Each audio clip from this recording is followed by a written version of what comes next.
We humans have a funny relationship with more. We always seem to want more stuff, more money, more experiences. This desire for more drives our economies to grow year after year. Economies are complex systems that represent the production, distribution, and consumption of goods and services within a region, and economic growth at its simplest means producing more goods and services this year than we did last year. But what happens if we keep growing forever? Can our planet handle it? Can our societies? These are big questions with no easy answers. Some people believe endless growth is the key to a better future. They envision a world where everyone has enough, poverty is eliminated, and technology solves our biggest problems.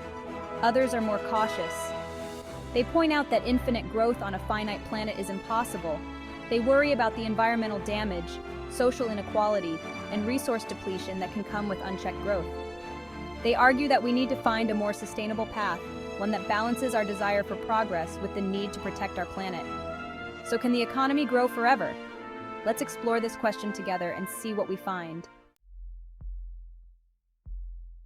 Before we dive into the complexities of endless economic growth, let's take a step back and make sure we understand what economic growth actually is.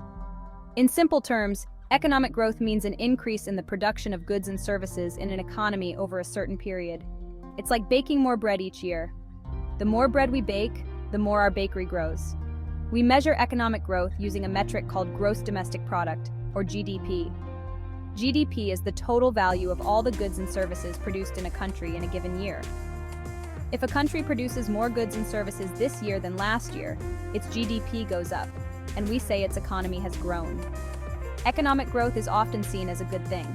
It can lead to higher incomes, more jobs, and a better standard of living for people. Governments and policymakers often strive to promote economic growth because it's associated with progress and prosperity. Why are we so obsessed with economic growth? What makes us believe that more is always better? One reason is that economic growth has historically been linked to improvements in human well-being. When economies grow, people tend to have more money, better access to healthcare and education, and a wider range of choices in their lives. Growth can also drive innovation and technological advancements. As economies expand, businesses and researchers have more resources to invest in developing new technologies, from life-saving medicines to more efficient energy sources. These innovations can improve our lives in countless ways.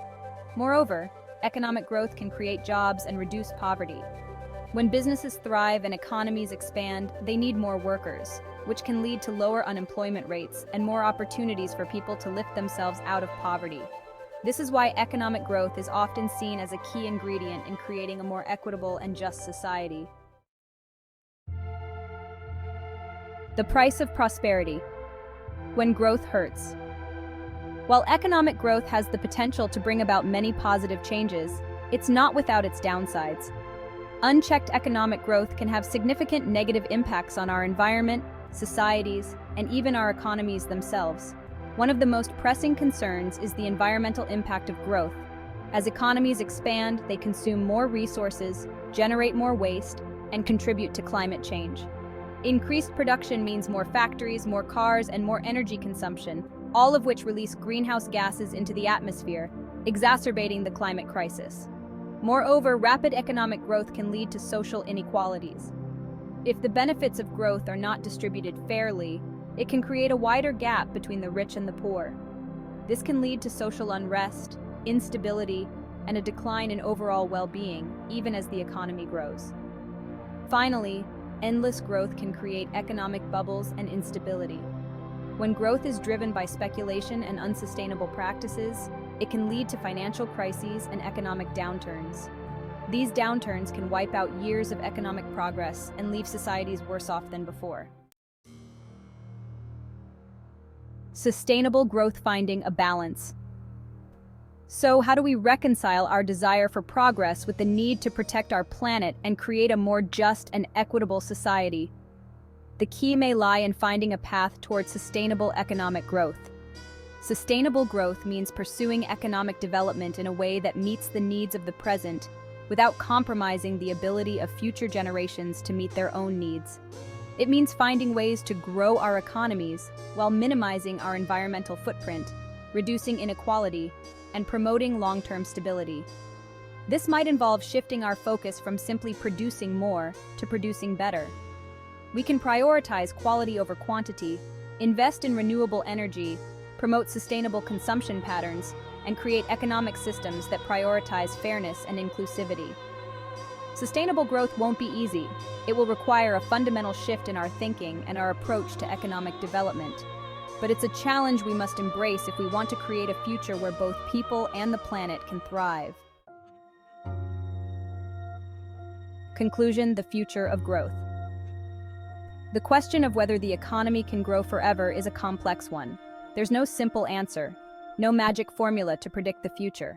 But one thing is clear: we can't continue down the path of unchecked, unsustainable growth. The stakes are too high, the risks too great. We need to rethink our relationship with growth. We need to find ways to decouple economic progress from environmental degradation and social inequality.